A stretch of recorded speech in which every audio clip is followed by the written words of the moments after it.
രാജയോഗം സർവയോഗ സമന്വയമാണ് രാജയോഗമെന്ന് നമ്മൾ മനസ്സിലാക്കി കഴിഞ്ഞു. ഇന്നലെ നമ്മൾ ആത്മാക്കളെല്ലാം പരമാത്മസ്മൃതിയിലിരുന്ന് എങ്ങനെയാണ് മനസ്സാബലിതർപ്പണം ചെയ്യേണ്ടതെന്ന് മനസ്സിലാക്കി. ഇന്ന് നമ്മുടെ വിഷയം അഷ്ടശക്തികളാണ്. രാജയോഗത്തിലൂടെ നമ്മൾ ആത്മാവാണെന്നറിഞ്ഞപ്പോൾ ആദ്യം നമ്മൾ മെഡിറ്റേഷൻ ചെയ്തപ്പോൾ അനുഭവിച്ചത് എന്താണ്? ദേഹമല്ല, ദേഹിയാണ്. രണ്ടാമത്തെ സ്റ്റെപ്പിൽ നമ്മൾ രാജയോഗത്തിൽ അനുഭവം ചെയ്തത് എന്താണ്? ആത്മാവായ ഞാൻ സദോഗുണിയാണ്.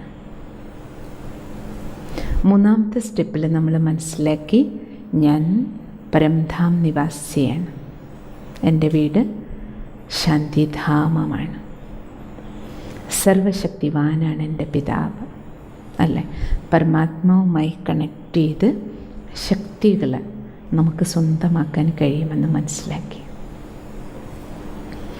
അപ്പോൾ നമ്മൾ മനസ്സിലാക്കേണ്ടത്, നമ്മളെപ്പോഴാണോ സദോഗുണികളായി ജീവിതം ജീവിക്കാനായിട്ട് ആരംഭിക്കുന്നത്. ഇപ്പോൾ കഴിഞ്ഞ 10-20 ദിവസങ്ങളായിട്ട് നിങ്ങൾ ഓരോരുത്തരും നമ്മുടെ ഈ യാത്രയിൽ തീർച്ചയായും കേൾക്കുന്നതിന് അനുസരിച്ച് അഭ്യാസവും ചെയ്യുന്നുണ്ടാവും. ഒപ്പം ദൈനംദിന ജീവിതത്തിൽ അവശ്യം നിങ്ങൾ സദോഗുണികളാകാൻ പരിശ്രമിക്കുന്നുണ്ടാവും.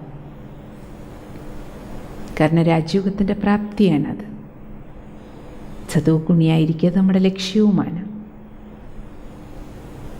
ദേഹബോധത്തിൽ നിന്ന് ഞാൻ ആത്മാവാണെന്ന കോൺഷ്യസ് ഷിഫ്റ്റ് നടക്കുമ്പോൾ, ഞാൻ ആത്മാവാണ്, ബിന്ദുവാണോ എന്നെല്ലാവരുടെയും മുഖത്ത് നോക്കിക്കൊണ്ട് നടക്കുകയല്ലല്ലോ നമ്മൾ ചെയ്യുക. അല്ല, ഞാനൊരു ബിന്ദുവാണെന്ന് പറഞ്ഞിരിക്കലുമല്ല. ബിന്ദുവിൻ്റെ അഭ്യാസം പ്രാക്ടിക്കലി എന്താണ്? ബിന്ദുവിനെ കാണാൻ പറ്റില്ല, കാണിച്ചു കൊടുക്കാനും പറ്റില്ല. പക്ഷെ പ്രാക്ടിക്കൽ ലൈഫിൽ അതിൻ്റെ ആപ്ലിക്കേഷൻ എന്താണ്? സദോഗുണങ്ങളാണ്.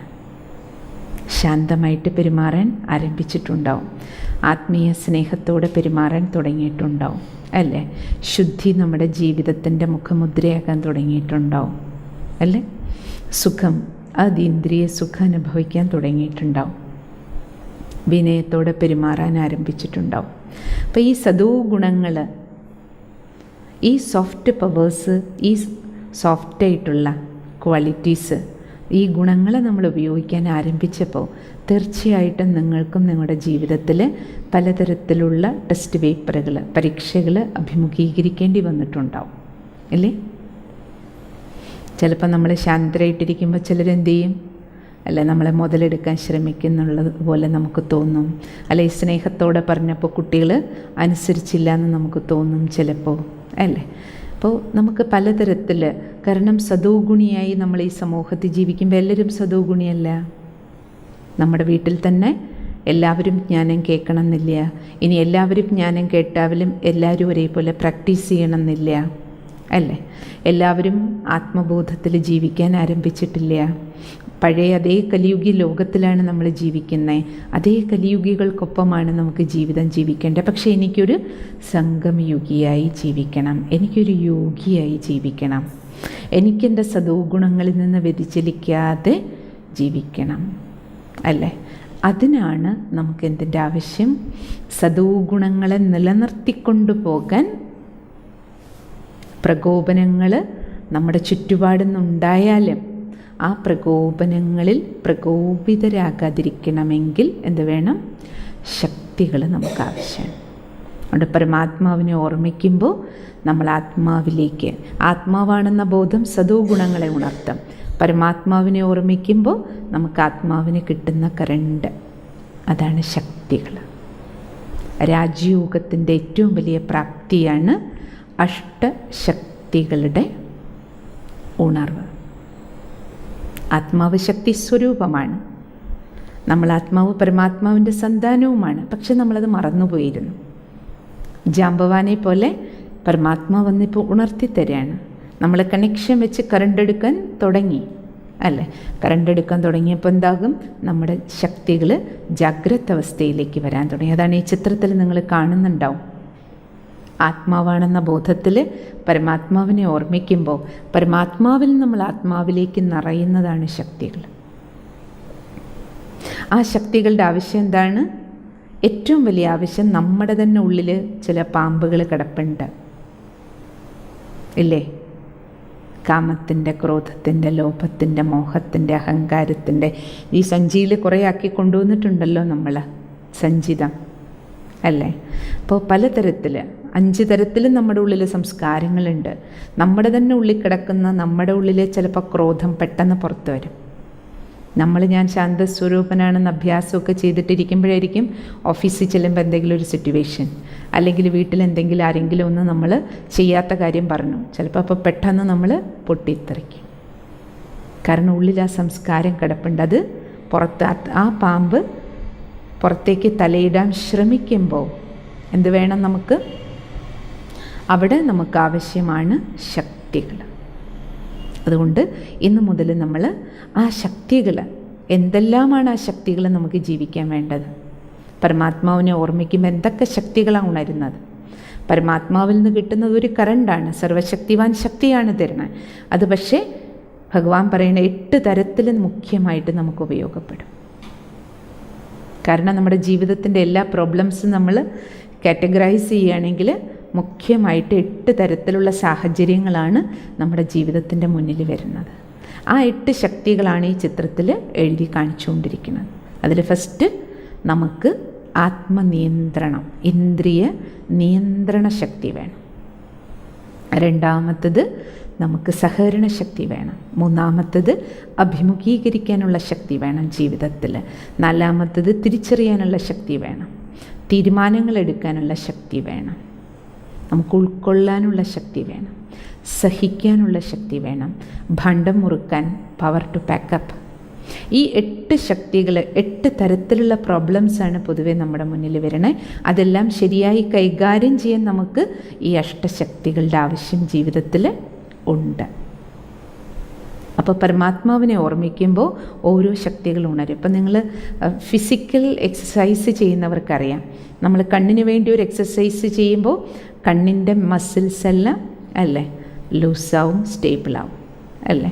കാതിന് വേണ്ടി വേറെ എക്സസൈസ് ചെയ്യും ഇല്ലേ? നമ്മൾ മുഖത്തിന് വേണ്ടി വേറെ എക്സസൈസ് ചെയ്യും, കൈക്ക് വേണ്ടി വേറെ എക്സസൈസ് ചെയ്യും, കഴുത്തിന് വേണ്ടി വേറെ, ഓരോ അവയവങ്ങൾക്ക് വേണ്ടി നമ്മൾ ഓരോ എക്സസൈസ് ചെയ്യുമ്പോൾ അതിൻ്റെ ഗുണഫലങ്ങൾ നമുക്കറിയാം എന്താണെന്ന്. അതേപോലെ നമ്മൾ ആത്മാവ് പരമാത്മാവിനെ ഓർമ്മിക്കുമ്പോൾ ഈ 8 തരത്തിൽ ശക്തി, പരമാത്മ നൽകുന്ന ശക്തി ഒന്നാണ്. വീട്ടിൽ നമുക്ക് പവർ ഹൗസിൽ നിന്ന് വീട്ടിലേക്ക് വരുന്ന കറണ്ട് ഒന്നാണ്. പക്ഷേ വീട്ടിൽ നമുക്ക് ആ കറണ്ട് ഉപയോഗപ്പെടുന്നത് പലതരത്തിലാണ്. ലൈറ്റ് നമുക്ക് വെളിച്ചം തരും, ഫാൻ നമുക്ക് കാറ്റ് തരും, AC നമുക്ക് കൂളിംഗ് നൽകും. അതേ കറണ്ട് നമ്മൾ അല്ലേ മിക്സിക്ക് ഉപയോഗിക്കും, മോട്ടറിന് ഉപയോഗിച്ച് വെള്ളം പമ്പ് ചെയ്യും. പലതരത്തിൽ കറണ്ട് സെയിം ആണ്, പക്ഷെ നമ്മുടെ വീട്ടാവശ്യങ്ങൾ പലതാണ്. അതിനെല്ലാം ഏതുപകരണം പ്രവർത്തിപ്പിക്കണോ അതിനെല്ലാം നമ്മൾ ഉപയോഗിക്കുന്നല്ലേ. അതേപോലെ നമ്മൾ ആത്മാവ് പരമാത്മാ ശിവബാബയെ ഓർമ്മിക്കുമ്പോൾ പവർ ഹൗസ് ഒന്നാണ്. പവർ ഹൗസിൽ നിന്ന് ഇവിടെ ശക്തി നിറയും. പക്ഷെ ആ ശക്തി നിറയുന്നതിൻ്റെ, കറണ്ട് വരുന്നതിൻ്റെ ലക്ഷണം എന്താണ്? ഈ വീട്ടിൽ എന്തൊക്കെ ആവശ്യങ്ങളുണ്ടോ, ഈ വീട്ടിലെ പല ആവശ്യങ്ങളാണ്. ഈ പറഞ്ഞ 8 തരത്തിലുള്ള ആവശ്യങ്ങൾ നമുക്ക് മുഖ്യമായിട്ട് വരും രാവിലെ മുതൽ വൈകുന്നത് വരെ. അപ്പോൾ ആ 8 ആവശ്യങ്ങളെയും പൂർത്തീകരിക്കാൻ നമുക്ക് ഈ ശക്തികളിലൂടെ കഴിയും. അതുകൊണ്ട് നമുക്കിന്ന് ആ അഷ്ടശക്തികൾ, ഇതാണ് നമുക്ക് മെഡിറ്റേഷനിലൂടെ കിട്ടുന്ന പ്രാക്ടിക്കൽ. ആൾക്കാർ ചോദിക്കില്ലേ സ്പിരിച്വലാണ് നമ്മൾ, അതിൻ്റെ ഏറ്റവും വലിയ പ്രാക്ടിക്കൽ പ്രൂഫ്. നമ്മൾ റൂമിൽ കതകടച്ചിരുന്ന് യോഗം ചെയ്യുന്ന യോഗിയല്ലല്ലോ. നമ്മൾ ആത്മാവാണെന്ന ബോധത്തിൽ പരമാത്മാവിനെ ഓർമ്മിച്ചുകൊണ്ട് കർമ്മയോഗം ചെയ്യുന്നവരാണ്. അപ്പോൾ പ്രാക്ടിക്കലി എല്ലാവർക്കും ഇന്ന് ലോകത്തിൽ എന്താ വേണ്ട? പ്രൂഫ് എന്താ? യോഗിയായി ജീവിക്കുന്നതിൻ്റെ പ്രൂഫാണ് നമ്മുടെ ദൈനംദിന കർമ്മങ്ങളിൽ ഈ 8 ശക്തികൾ ഏത് സമയത്ത് എപ്പോൾ, സമയം, സന്ദർഭം, വ്യക്തി, സാഹചര്യത്തിനനുസരിച്ച് നമുക്കതിനെ കാര്യങ്ങളിൽ ഉപയോഗിക്കാൻ കഴിയും. പക്ഷേ ഈ ശക്തിയെല്ലാം എവിടെ നിന്നാണ് കിട്ടണേ? ശിവനിൽ നിന്നാണ് ഈ ശക്തി കിട്ടണം. അതുകൊണ്ട് നിങ്ങൾ കേട്ടിട്ടുണ്ടാവും, ഭക്തിയിൽ പറയാറില്ലേ ശിവശക്തി എന്നാണ് കാണിക്കുക. ശക്തികളെല്ലാം ശിവനോടൊപ്പം കാണിക്കണം. ശക്തികളെല്ലാം ജന്മം എടുക്കുന്നത് ശിവനിൽ നിന്നായിട്ടാണ് കാണിക്കണം. അപ്പം പരമാത്മാവിൽ നിന്നേ ശക്തി കിട്ടുള്ളൂ. അവിടെ നമുക്കന്ന് ശിവൻ എന്ന് പറയുമ്പോൾ പരമ്പൊരുളാണെന്നറിയില്ല, അതുകൊണ്ട് ശങ്കരൻ്റെ ചിത്രം കാണിക്കും. ഇപ്പം നമുക്ക് മനസ്സിലായി ശിവനും ശങ്കരനും വേറെയാണ്. പക്ഷെ ആത്മാവ് പരമാത്മാവിനെ ഓർമ്മിക്കുമ്പോൾ കിട്ടുന്ന ആ അഷ്ടശക്തികളാണ് നേരത്തെ ചിത്രത്തിൽ കണ്ടില്ലേ, 8 കൈകളായിട്ട് കാണിച്ചിരിക്കുന്നത്. അപ്പം ശക്തി സൂക്ഷ്മല്ലേ, അല്ലേ? ആത്മാവും സൂക്ഷ്മം, സൂക്ഷ്മാതിസൂക്ഷ്മം, പരമാത്മാവും സൂക്ഷ്മാതിസൂക്ഷ്മം, അല്ലേ? ആത്മാവിനെയും കാണാൻ പറ്റില്ല, പരമാത്മാവിനെയും കാണാൻ പറ്റില്ല. കാണിക്കാൻ വേണ്ടി നമ്മൾ അല്ലെ ആത്മാവിനെ ഒരു ബിന്ദു രൂപത്തിൽ കാണിച്ചിരിക്കുന്നു, പരമാത്മാവിനെയും ബിന്ദു രൂപത്തിൽ കാണിച്ചിരിക്കുന്നു. പരമാത്മാവിൽ നിന്ന് കിട്ടുന്ന ശക്തികൾ അത് കാണിക്കണം. എങ്ങനെ കാണിക്കും? ശക്തിയും കാണിക്കാൻ പറ്റില്ല സ്ഥൂലമായിട്ട്, കാരണം അതും സൂക്ഷ്മമാണ്.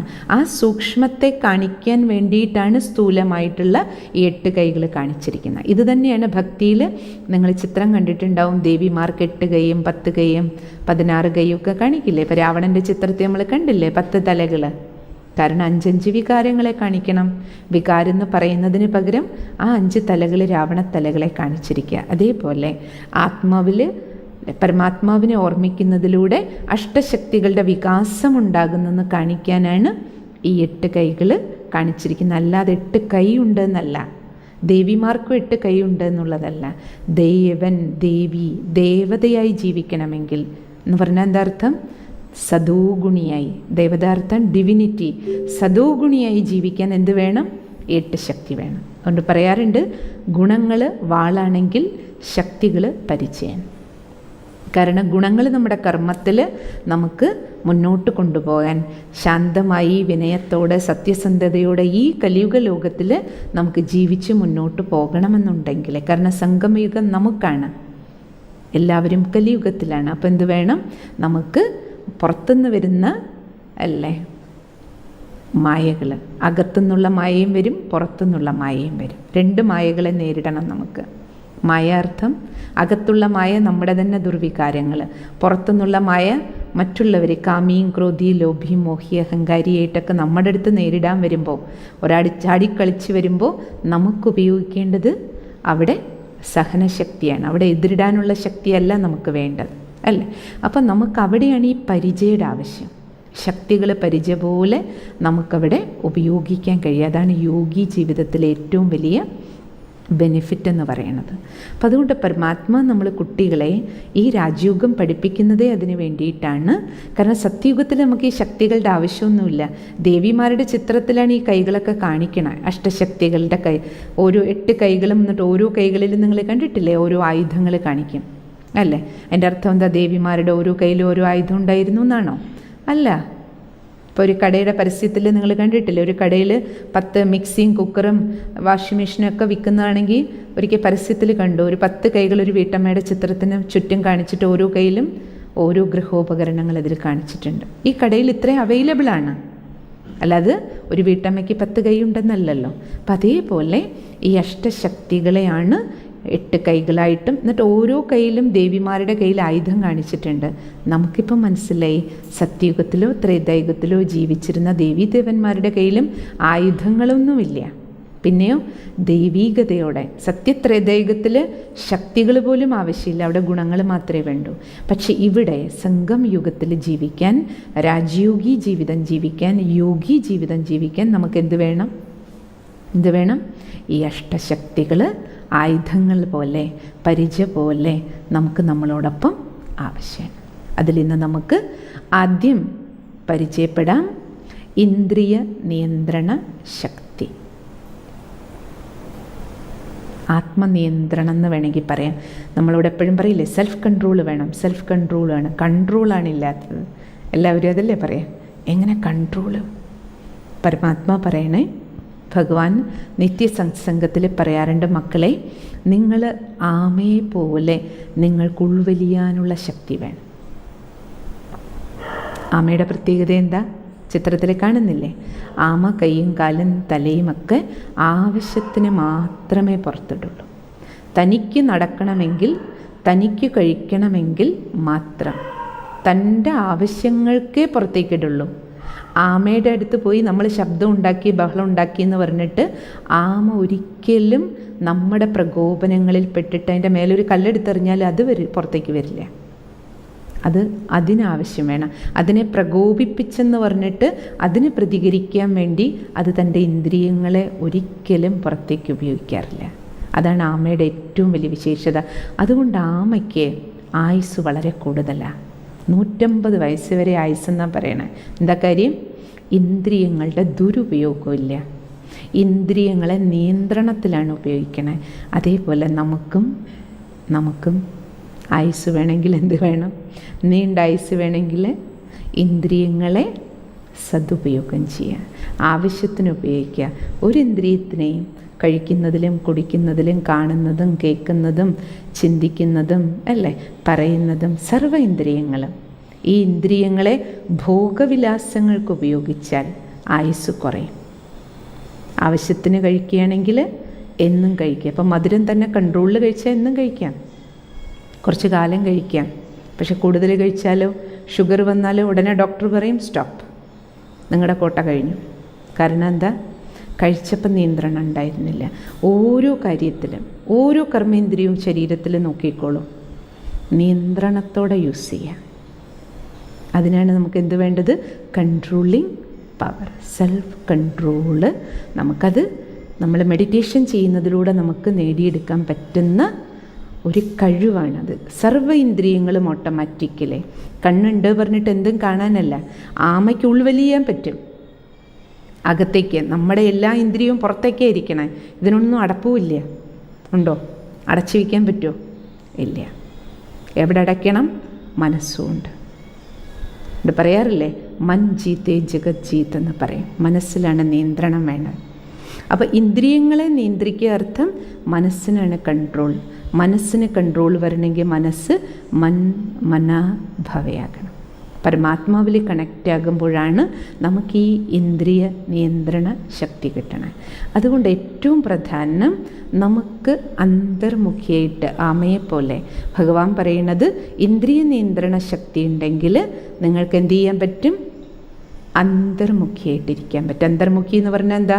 ആരോടൊന്നും മിണ്ടാതിരിക്കുക, ഒഴിഞ്ഞു മാറിയിരിക്കുക, ആൾക്കൂട്ടത്തിൽ തനിയെ ഇരിക്കുക. അതിൻ്റെ പേരല്ല അന്തർമുഖത. ചിലർ പറയില്ലേ,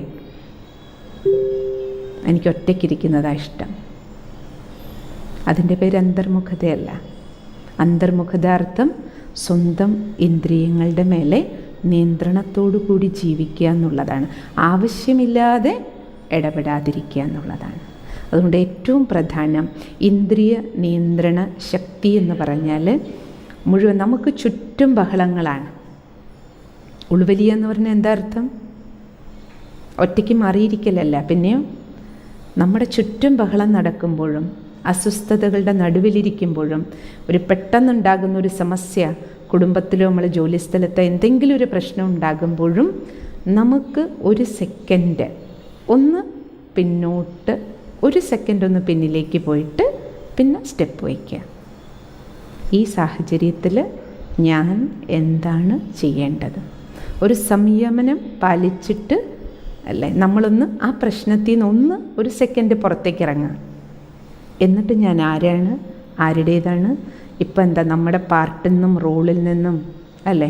ചിലപ്പോൾ നമ്മൾ കമ്പനിയിലെ ബോസായിരിക്കും, നമ്മുടെ കമ്പനിയിലൊരു പ്രശ്നം വന്നിരിക്കുക, അല്ലെങ്കിൽ കുടുംബനാഥനായിരിക്കും, നമ്മുടെ വീട്ടിലൊരു സമസ്യ വന്നിരിക്കുക. അത് മോൻ്റെ പ്രശ്നമാകട്ടെ, മരുമകളുടെ പ്രശ്നമാകട്ടെ. അപ്പം ഞാൻ അമ്മായിയച്ഛനായിട്ട് അല്ലെങ്കിൽ ബോസായിട്ട് മാനേജറായിട്ട് നോക്കുമ്പോൾ ആ സമസ്യ പെട്ടെന്ന് നമ്മൾ വികാര വിക്ഷോഭത്തിന് അടിമപ്പെടും. അപ്പം നമ്മളെടുക്കുന്ന തീരുമാനങ്ങളോ പറയുന്ന വാക്കുകളോ നിയന്ത്രണത്തിലായിരിക്കില്ല. അപ്പോൾ ഇന്ദ്രിയ നിയന്ത്രണ ശക്തി എന്ന് പറഞ്ഞാൽ എന്താ അർത്ഥം? അങ്ങനെ ഒരു സാഹചര്യം വരുമ്പോൾ ഒരു സെക്കൻഡ് എനിക്കതിൽ നിന്ന് പുറത്തേക്ക് ഇറങ്ങിയിട്ട് ഞാനൊരാത്മാവാണെന്നും ഇവരെല്ലാം ആത്മാക്കളാണെന്നും നമ്മുടെ റോള്, ബോസ് എന്ന റോളെന്നും കൂടെ ഒന്ന് പുറത്തിറങ്ങാം. ഞാൻ പരമാത്മാവിൻ്റെ ഒരു കുട്ടിയാണ്, ഇതൊരു സാഹചര്യമാണ്. ഈ സാഹചര്യത്തിൽ ഈ സാഹചര്യത്തിൽ ഏറ്റവും നന്നായി ഞാൻ പെർഫോം ചെയ്യേണ്ടത് എങ്ങനെയാണ്? എൻ്റെ ആക്റ്റാണ് അവിടെ വരേണ്ടത്. ശക്തി കിട്ടുമ്പോൾ എന്താ ഗുണം? റിയാക്ഷൻ മാറിയിട്ട് നമ്മൾ ആക്ടേഴ്സായിട്ട് ആക്ട് ചെയ്യും. ആക്ട് ചെയ്യണ എങ്ങനെയായിരിക്കും? സതോ ഗുണിയായിട്ടായിരിക്കും. അപ്പോൾ സതോ ഗുണിയായിട്ട് ആക്ടിനെ നിലനിർത്താൻ എന്ത് വേണം? അവിടെയാണ് ഈ ഇന്ദ്രിയ നിയന്ത്രണ ശക്തി നമുക്ക് ഉപയോഗപ്പെടുന്നത്. അതിലേറ്റവും പ്രധാനം നമ്മൾ ശ്രദ്ധിക്കേണ്ടത്, ഈ ഉൾവലിയാനുള്ള ശക്തി നമുക്ക് വേണ്ടത് നിത്യേന നമുക്ക് ഇടപഴകുന്നവരുടെ അടുത്ത്. കാരണം അവരുടെ അടുത്താണ് നമുക്ക് ഈ ചാടിക്കളി പെട്ടെന്ന് വരിക. ഏറ്റവും ക്ലോസായിട്ട് ആരുടെ അടുത്താണോ, കൂടുതൽ സമയം നമ്മൾ ആരുടെ അടുത്ത്, ഒന്നുകിൽ സ്വന്തം വീട്ടുകാർ, അല്ലെങ്കിൽ നമ്മൾ ഡെയിലി ജോലി ചെയ്യുന്ന സ്ഥലം, അല്ലെ ഡെയിലി ഇടപഴകുന്നവർ, അവരോടൊപ്പം ആയിരിക്കും നമുക്ക്. കാരണം സ്വാതന്ത്ര്യം കുറച്ച് കൂടുതലായിരിക്കും നമുക്ക് അവരുടെ അടുത്ത്. അടുപ്പം കുറച്ച് കൂടുതലുള്ളവർ, അവരുടെ അടുത്ത് എന്ത് ചെയ്യും? നമ്മൾ ഒരു നിയന്ത്രണവും ഇല്ലാതെ ചാടിക്കളിക്കാൻ നിൽക്കും. ഓരോ ചാടിക്കളിയും എന്ത് ചെയ്യും? നമ്മളിലും അവരിലും അങ്ങോട്ടും ഇങ്ങോട്ടും ചില ഉരസലുകളും ചില വിഷമങ്ങളും, അല്ലേ, ദുഃഖങ്ങളും വേദനകളും, റിലേഷൻഷിപ്പ് പലതരത്തിൽ കേടുവരാനും കാരണമായിട്ട് മാറും. അപ്പം അതുകൊണ്ട് ഏറ്റവും പ്രധാനം എന്താണ്? നമ്മൾ നിത്യേന ഇടപഴകുന്നവരുടെ അടുത്താണെങ്കിലും നമ്മൾ ഈ ഒരു സ്റ്റെപ്പ്, ഒരു സെക്കൻഡ് ഒന്ന് ആലോചിച്ചിട്ട് പിന്നെ മറുപടി പറയാം. ഇനി ആരെങ്കിലും പറയും ഇപ്പം പറയും, ചിലർ പറയില്ലേ ഇപ്പം എനിക്കറിയണം നിൻ്റെ മറുപടി. അപ്പോഴും എന്ത് ചെയ്യുക? ഒരാൾ വികാര വിക്ഷോഭത്തനാണ്, എന്നിട്ട് നമ്മളോട് ചോദിക്കുകയാണ്. അപ്പോൾ അവരോട് പറയാം, എനിക്ക് 1 മിനിറ്റ് ആലോചിക്കാൻ സമയം തരും, ഞാൻ പറയാം. അപ്പോഴേക്കും എന്താവും? അവരുടെയും ആവേശം ഒന്ന് കുറയും. നമുക്കും ഒന്ന് ബുദ്ധിപൂർവ്വം ചിന്തിച്ച് മനസ്സിലാക്കിയിട്ട് സാഹചര്യത്തിനനുസരിച്ച് ആ എരുതിയിൽ എണ്ണ ഒഴിക്കുന്നതിന് പകരം വെള്ളം ഒഴിക്കാൻ പാകത്തിനുള്ള വാക്കുകൾ നമ്മൾ ഈ ഡിക്ഷണറിയിൽ നിന്ന് തിരഞ്ഞെടുത്തിട്ട് പറയും. അതാണ് ഏറ്റവും പ്രധാനപ്പെട്ട ഒരു കാര്യം. ശാസ്ത്രത്തിൽ നമ്മൾ ഇതിഹാസത്തിലേക്ക് നോക്കൂ. ആ ഇന്ദ്രിയ നിയന്ത്രണ ശക്തി ഇല്ലാത്തത് കൊണ്ട് വന്ന ദോഷമാണല്ലോ യുദ്ധങ്ങളെല്ലാം, അല്ലേ? അത് രാമരാവണ യുദ്ധമാണെങ്കിലും അല്ലെങ്കിൽ മഹാഭാരത യുദ്ധത്തിൽ നോക്കൂ. ദ്രൗപദിയുടെ നാവ് പഴിച്ചു, രാജകുമാരിയാണ്, പക്ഷെ നാവ് പഴിച്ചു, അല്ലേ? ദുര്യോധനെ പരിഹസിച്ചു, അവിടുന്ന് തുടങ്ങി. സീത, രാമൻ്റെ സീത, അല്ലേ, കണ്ണു പഴിച്ചു, നിയന്ത്രണമില്ല. മാനിനെ കണ്ടപ്പോഴേക്കും മോഹം വന്നു. സ്വയം രാമൻ തന്നെ കൂടെയുണ്ട്, പക്ഷെ മോഹം പിടിച്ചു കൊണ്ടുപോയി, അല്ലേ? അവിടുന്ന് തുടങ്ങി ദുഃഖം. ഇതുപോലെ നമ്മളും നമ്മുടെ ഏത് കർമ്മേന്ദ്രിയമാണ് നമ്മുടെ നിയന്ത്രണത്തിലല്ലാതെ പോയിക്കൊണ്ടിരിക്കുന്നത്, അതിലൂടെ അത് വിചാരതലമാക്കാം, കർമ്മേന്ദ്രിയമാക്കാം, സൂക്ഷ്മേന്ദ്രിയങ്ങളാക്കാം. പക്ഷെ ഏതാണെങ്കിലും നമ്മൾ മനസ്സിലാക്കേണ്ടത് നമ്മുടെ ജീവിതം എപ്പോഴും എങ്ങനെയായിരിക്കണം? മനസ്സിൽ തോന്നുന്നതൊക്കെ ചെയ്യരുത്. കാരണം നമ്മൾ മനസ്സ്, ബുദ്ധി, സംസ്കാരം പഠിച്ചിരുന്നുവല്ലോ. ആത്മാവിൽ ഈ 3 ശക്തികളുള്ളത്. മനസ്സിൽ തോന്നുന്നതൊക്കെ നമ്മൾ പറയാനും ചെയ്യാനും തുടങ്ങിയാൽ നമ്മുടെ ജീവിതം സർവനാശത്തിലേക്ക് പോകും. അവിടേക്ക് ആരിടപെടണം? ബുദ്ധി ഇടപെടണം. ബുദ്ധിക്ക് ഇടപെടണമെങ്കിൽ ബുദ്ധിക്ക് പരമാത്മാവുമായി കണക്ട് ചെയ്ത് ശക്തി വേണം. അതാണ് ഇന്ദ്രിയ നിയന്ത്രണ ശക്തിയായിട്ട് മാറണം. ബുദ്ധിയോഗം ഭഗവാനിൽ വയ്ക്കൂ. ദിവസവും ഭഗവാൻ പറയണത്, മക്കളെ ബുദ്ധിയോഗം എന്നിൽ വയ്ക്കൂ. അപ്പോൾ ബുദ്ധിക്ക് ശക്തി ഉണ്ടാവും. ആ ശക്തി നമ്മുടെ കഴിവായിട്ട് മാറും. ഓട്ടോമാറ്റിക്കലി സമയത്ത് നമുക്കത് ഉപകാരത്തിലേക്ക് വരും. എവിടെ, എപ്പോൾ, എങ്ങനെ പെരുമാറണം, അല്ലേ? കൺട്രോൾ ഉണ്ടാവും നമുക്ക്. ആ നിയന്ത്രണം ഏറ്റവും പ്രധാനപ്പെട്ടതാണ്. ഇനി നമ്മുടെ ഉള്ളിൽ കിടക്കുന്ന ചില സംസ്കാരങ്ങൾ തള്ളും നമ്മളെ. ചിലത് കാണുമ്പോൾ, അല്ലേ, നമ്മുടെ മുന്നിൽ തന്നെ വരും. നമ്മൾ ശാസ്ത്രത്തിൽ കണ്ടിട്ടില്ലേ, കാട്ടിൽ തപസ് ചെയ്തുകൊണ്ടിരിക്കുമ്പോൾ മുന്നിൽ, അല്ലേ, വന്ന് ഓരോരുത്തർ പ്രത്യക്ഷപ്പെട്ടു. അവരെ സ്ത്രീയെ കണ്ടപ്പോൾ തപസ് പോയി ഒക്കെ നമ്മൾ കഥകൾ കേട്ടിട്ടുണ്ട്. ദുർവാസാവ് ശപിച്ചു, വലിയ ഋഷി, എന്നിട്ട് ശപിച്ചു, അല്ലേ? ദേഷ്യം വന്നു, ദുർവാസാവ് ശപിച്ചു എന്ന് കേട്ടിട്ടുണ്ട്. അപ്പം നമ്മൾ യോഗം പഠിക്കുന്നു, രാജയോഗി ജീവിതമാണ്. അതിൻ്റെ അർത്ഥം എന്താ? ഇതിൻ്റെയൊക്കെ ദുർവാസാവ് ശപിക്കുക, അർത്ഥം എന്താ? നമ്മുടെ തന്നെ ദുർവാസനകൾ ചിലപ്പോൾ നമ്മളെ ക്രോധിയാക്കി മാറ്റും.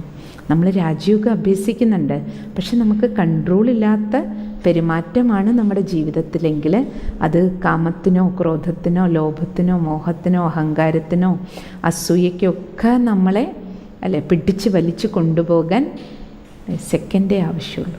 ഒരു ദുർബല നിമിഷത്തിൽ നമ്മുടെ റോങ്ങായിട്ടുള്ള ഒരു ഡെസിഷൻ, അല്ലെ, ഇന്ദ്രിയത്തിൽ നിയന്ത്രണമില്ലാത്തത് കാരണം നമ്മൾ വീണു പോകരുത്. അതിനാണ് നമുക്ക് ശക്തി ആവശ്യം. അതുകൊണ്ട് ശക്തി വേണമെങ്കിൽ നിത്യേന മെഡിറ്റേഷൻ ഏറ്റവും പ്രധാനം. കർക്കിടകമല്ലേ, അതുകൊണ്ട് ഞാൻ 30 ദിവസം ക്ലാസ് കേട്ടു, അങ്ങനെയല്ല. രണ്ടും കൂടി പാരലായിട്ട് പോകണം. ജ്ഞാനം വേണം, ജ്ഞാനം ബലം തരും യോഗം, മെഡിറ്റേഷൻ. അത് നിത്യാഭ്യാസിക്ക് നേട്ടം ഉണ്ടാക്കിയെടുക്കാൻ പറ്റും ജീവിതത്തിൽ. നിത്യാഭ്യാസം ഗീതയിലും പറയുന്നുണ്ട് ഭഗവാൻ, അർജുന അറ്റൻഷൻ, അഭ്യാസം. ഇത് രണ്ടുമാണ് ഏറ്റവും പ്രധാനം. അല്ലാതെ ഒരു മാസം സത്സംഗം കേട്ടു എന്നുള്ളതല്ല. നിത്യാഭ്യാസം, നിത്യസത്സംഗം, ഡെയിലി അല്ലേ മെഡിറ്റേഷൻ ഒരു നമ്മുടെ ജീവിതത്തിൻ്റെ റുട്ടീനായിട്ട് പോകുമ്പോഴാണ് നമുക്ക് ഈ ശക്തി കിട്ടുന്നത്. അതുകൊണ്ട് നിങ്ങൾ കണ്ടിട്ടുണ്ടാവും, ക്ഷേത്രങ്ങളിലൊക്കെ ആമയുടെ ചിത്രം കണ്ടിട്ടുണ്ടാവും. കൽവിളക്കൊക്കെ വയ്ക്കുമ്പോൾ അതിൻ്റെ അടിയിൽ കണ്ടിട്ടില്ലേ, ആമയെ കൂർമ്മത്തെ കാണിക്കും. യഥാർത്ഥത്തിൽ അതിൻ്റെ അർത്ഥം എന്താണ്? ആ കൽവിളക്കിൻ്റെ അടിയിൽ കാണിക്കുന്ന കൂർമ്മം എന്താണ്? ക്ഷേത്രത്തിന് പുറത്ത് നിന്നുകൊണ്ട് അകത്തിരിക്കുന്ന ഭഗവാനെ തൊഴുന്നത് നമ്മളാണ്. അതായത് നമുക്ക് ഭഗവാനുമായിട്ട് നമ്മുടെ മനസ്സും ബുദ്ധിയും ഏകാഗ്രമാകണമെങ്കിൽ ഭഗവാൻ പറയണ, മക്കളെ നിങ്ങൾ ആമയെ പോലെ ഇന്ദ്രിയങ്ങളെ അല്ലേ ഉൾവലിക്കാൻ പഠിക്കൂ, അന്തർമുഖിയാക്കൂ. എങ്കിൽ നിങ്ങൾക്ക് ജീവിതത്തിൽ സദാ സുഖം ഉണ്ടാക്കാം. അന്തർമുഖിയാകുന്നതിന് പകരം ഞാൻ സത്സംഗവും കേൾക്കും, മെഡിറ്റേഷനും ഒക്കെ ചെയ്യും, പക്ഷേ ഇന്ദ്രിയങ്ങളുടെ മേലെ യാതൊരു കൺട്രോളും ഇല്ലാത്ത ജീവിതം, ബഹിർമുഖി, സദാ പുറത്തേക്ക്, കണ്ണും പുറത്തേക്ക്, കാതും പുറത്തേക്ക് അല്ലേ, എല്ലാ ഇന്ദ്രിയങ്ങളെയും നിയന്ത്രണമില്ലാതെ ഉപയോഗിച്ച വലിയ പ്രശ്നം ഉണ്ടാവും. വീടുകളിൽ തന്നെ പോകുന്നു, നിസ്സാര കാര്യങ്ങളാണ് തമ്മിലടി ഉണ്ടാക്കുന്നത്. ആവശ്യമില്ലാതെ പലപ്പോഴും നമ്മളൊരു കുടുംബത്തിൽ വിവാഹം കഴിച്ച് നമ്മുടെ വീട്ടിലേക്ക് ഒരു കുട്ടി വന്ന് കയറിക്കഴിഞ്ഞാൽ നമ്മൾ ആദ്യം മനസ്സിലാക്കേണ്ട, അല്ലെങ്കിൽ നമ്മളൊരു വീട്ടിലേക്ക് കയറിപ്പോകുമ്പോൾ പ്രത്യേകിച്ച് അച്ഛനമ്മമാർ ഈ കാര്യത്തിൽ ഏറ്റവും കൂടുതൽ ശ്രദ്ധിക്കുക. ആവശ്യമില്ലാതെ പിന്നെ മക്കളുടെ പ്രശ്നത്തിൽ ഇടപെടുക, അവർ തമ്മിൽ സംസാരിക്കുമ്പോൾ ആവശ്യമില്ല. ചിലർക്കതൊരു പ്രശ്നമാണ്, ഒരു നിയന്ത്രണവുമില്ല. ചിലർക്ക് ചാടിക്കേറി സംസാരിക്കും. അവർ രണ്ടുപേരും പറയണം അവർ തീർത്തോട്ടെ, നമ്മളെന്തിനാ ഇടപെടാൻ പോണേ. അല്ലെങ്കിൽ ചിലപ്പോൾ പേരക്കുട്ടിയെ അച്ഛനോ അമ്മയോ തല്ലോ വഴക്ക് പറയുകയോ എന്തെങ്കിലും ചെയ്യുന്ന കാണുമ്പോൾ ചിലപ്പോൾ മുത്തശ്ശനും മുത്തശ്ശിക്ക് താങ്ങില്ല, ഇടപെടാൻ പോവും. അപ്പോൾ അവിടുന്ന് തുടങ്ങും ഷണ്ട, പിന്നെ നമ്മൾ തമ്മിലാകും. കുട്ടിയായിട്ടുള്ള പ്രശ്നം വേഗം തീരും, പക്ഷെ നമ്മൾ മുതിർന്നവർ ആവശ്യമില്ലാതെ ഇടപെട്ടാലോ അത് കുടുംബ കലഹങ്ങൾക്ക് പിന്നീട് കാരണമായിട്ട് മാറും. അപ്പം അതുകൊണ്ട് നമ്മൾ ആലോചിക്കണം, ഞാൻ എവിടെ സംസാരിക്കണം, എവിടെ ഇടപെടണം, എവിടെ ഇടപെടണ്ട, എവിടെ സംസാരിക്കണം, എവിടെ മിണ്ടാതിരിക്കണം, അതാണ്. പക്ഷെ ഇടപെടേണ്ടടുത്ത് ഇടപെടാതിരിക്കുക, അതല്ല അന്തർമുഖി എന്ന് പറയണം, അതല്ല അമ്മയുടെ സ്വഭാവം. വേണ്ടടുത്ത് ഇടപെടണം, വേണ്ടാത്തടത്തുനിന്ന് മാറി നിൽക്കാൻ പറ്റണം. ചിലരുണ്ട്, ആരെങ്കിലും സംസാരിച്ചുകൊണ്ടിരിക്കുകയാണെങ്കിൽ ആവശ്യമില്ലാതെ കേൾക്കാൻ പോകും. അവരെന്താ പറയണേ, റൂമിൻ്റെ അടുത്ത് വരെ പോയി നിന്ന് കേൾക്കുമെന്ന് പറയും. എന്താവശ്യം? വളരെ മോശം സ്വഭാവമാണ്. പണ്ട് സിസ്റ്റർ ഓർമ്മ വരുന്നുണ്ട്, പ്രീ ഡിഗ്രിക്ക് പഠിക്കുന്ന സമയത്ത് ടീച്ചർ പറയുമായിരുന്നു, നോക്കൂ, ഒരു പോസ്റ്റ് നിങ്ങളുടെ വീട്ടിൽ വന്നാൽ അതാരുടെ പേരിലാണോ വന്ന, അച്ഛൻ്റെ പേരിൽ വന്ന പോസ്റ്റാണോ അമ്മയുടെ പേരിൽ വന്ന പോസ്റ്റാണോ, നിങ്ങൾ ആ ഇല്ലൻ്റെ, അന്നൊക്കെ ഇല്ലൻ്റെല്ലേ ഉള്ളൂ, ആ ഇല്ലൻ്റെ കവർ പൊട്ടിക്കാൻ പാടില്ല. അത് അച്ഛൻ്റെ കയ്യിൽ കൊണ്ടുപോയി കൊടുക്കുകയാണ് നിങ്ങളുടെ ഡ്യൂട്ടി. അമ്മയുടെ പേരിൽ വന്നതിന് അമ്മയുടെ കയ്യിൽ കൊണ്ടുപോയി കൊടുക്കാൻ. നിങ്ങൾ പൊട്ടിച്ചിട്ട് അച്ഛാകത്ത് വന്നു നിങ്ങൾ നോക്കിയിട്ടല്ല കൊണ്ടുപോയി കൊടുക്കേണ്ടേ. അത്രത്തോളം ഡിസിപ്ലിൻ ലൈഫിൽ ആവശ്യമുണ്ട്. ഇപ്പോഴും ഓർമ്മയുണ്ട്, നമ്മൾ ജീവിതത്തിൽ വളരെ കെയർഫുള്ളായിരിക്കണം. കാരണം അനേക കലഹങ്ങൾ, അനേകം പോരുകൾ ഒഴിവാക്കാൻ ഇതൊന്നു മാത്രം മതി. പ്രത്യേകിച്ച് നമ്മൾ ശരീരത്തിന് പ്രായം കൂടിക്കൊണ്ടിരിക്കുമ്പോൾ വയസ്സായിട്ടുള്ളവർ വളരെയധികം സൂക്ഷിക്കണം. ആവശ്യമില്ലാതെ നമ്മൾ മക്കളായാലും മരുമക്കൾ ആരുടെയും പ്രശ്നത്തിൽ ഇടപെടേണ്ട. ചിലർക്ക് എന്തൊക്കെ പരാതികളാണ്, അവർ പുറത്ത് പോയപ്പം പറഞ്ഞില്ല, എവിടെയൊക്കെ പോയി എന്ന് പറഞ്ഞില്ല. എന്താ ആവശ്യം നമുക്ക്? അവർ പോയിട്ട് വരട്ടെ. നമ്മളോട് എന്തെങ്കിലും അഭിപ്രായം ചോദിച്ചാൽ നമ്മൾ പറയാം, എന്നോട് പറഞ്ഞില്ല, തന്നില്ല, കൊടുത്തില്ല.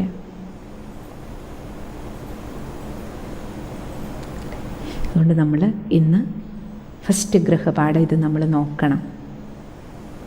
എന്ത് നോക്കണം? ഞാൻ എൻ്റെ കർമ്മേന്ദ്രിയങ്ങളെ, സൂക്ഷ്മേന്ദ്രിയങ്ങളെ ആവശ്യമില്ലാതെ എവിടെ, ഗൃഹപാഠം നോട്ട് ചെയ്തോളൂ, ഡയറിയിൽ ചെക്ക് ചെയ്യേണ്ടത്. എൻ്റെ മനസ്സ് അല്ലെ, സംസ്കാരത്തിൻ്റെ തള്ളലോ മനസ്സിൽ തോന്നുന്നത് ചെയ്യുന്ന സ്വഭാവം. ഇന്ദ്രിയങ്ങൾ, ഈ ശരീരത്തിലെ സ്ഥൂല ഇന്ദ്രിയങ്ങൾ നിയന്ത്രണമില്ലാതെ എവിടെയൊക്കെ ഉപയോഗിക്കണം. അതിലൂടെ എന്തെല്ലാം പ്രശ്നങ്ങൾ വീട്ടിലുണ്ടാകണം, എന്തെല്ലാം പ്രശ്നം ഓഫീസിലുണ്ടാകണം. ജോലിസ്ഥലത്ത് അയൽക്കാരുമായിട്ടുണ്ടാകണം. എൻ്റെ ഇന്ദ്രിയ നിയന്ത്രണം ഞാൻ ചെയ്തിരുന്നെങ്കിൽ എന്തെല്ലാം പ്രശ്നങ്ങൾ ഒഴിവാക്കാമായിരുന്നു. ഒരു സെൽഫ് ചെക്കിങ് ചെയ്തിട്ട് ചേഞ്ചിന് വേണ്ടിയിട്ട് ഉള്ള സ്റ്റെപ്പ് നമ്മൾ ഇന്നു മുതൽ തന്നെ ആരംഭിക്കണം. നോക്കൂ, രാജയോഗി ജീവിതം നമ്മൾ പഠിക്കുക അർത്ഥം ഇങ്ങനെ നമ്മൾ ഒരാളും വിചാരിക്കരുത്, ഞാൻ ബ്രഹ്മകുമാരീസിൽ പോകുന്നുണ്ടല്ലോ അതുകൊണ്ട് ഇനി എനിക്കൊരു പ്രശ്നവും വരില്ല. തീർച്ചയായിട്ടും എല്ലാ പ്രശ്നവും വരും. ഭഗവാൻ പറയണത്, മക്കളെ, ലോകത്തിൽ ആർക്ക് എന്തെല്ലാം പ്രശ്നങ്ങളുണ്ടോ ആ പ്രശ്നങ്ങളെല്ലാം നിങ്ങളുടെ മുന്നിലും വരും. വെള്ളപ്പൊക്കം നമ്മളിരിക്കുന്ന ഏരിയയിൽ വന്നാൽ നമ്മുടെ വീട് അവിടെ ഉണ്ടെങ്കിൽ വെള്ളം അവിടെ വരും. കൊറോണയാണ് ഇപ്പം നാട്ടിൽ, നമ്മുടെ ഏരിയയിൽ കൊറോണ ഉണ്ടെങ്കിൽ ചിലപ്പോൾ നമുക്കും വരും. പക്ഷേ ഒരു രാജയോഗി ജീവിതത്തിൽ ഭഗവാൻ പറയണത്, നിങ്ങൾ ബ്രഹ്മകുമാരീസി വന്നതുകൊണ്ട് നിങ്ങളുടെ എല്ലാ പ്രശ്നം തീരുമെന്നല്ല. ഏത് പ്രശ്നം നിങ്ങളുടെ മുന്നിൽ വന്നാലും സാധാരണ കലിയുഗി ജീവിതം ജീവിക്കുന്നവർ അല്ലേ, അത് നേരിടുന്നതും നിങ്ങളത് ഫേസ് ചെയ്യുന്നതും തമ്മിൽ വ്യത്യാസമുണ്ട്.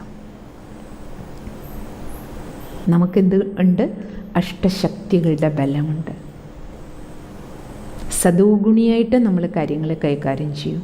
ശക്തികളുടെ സപ്പോർട്ട്, നമ്മുടെ ശരീരത്തിന് രോഗം വന്നാലും ഒരു സാമ്പത്തിക പ്രശ്നം ഉണ്ടായാലും അതാണ് ഏറ്റവും പ്രധാനം.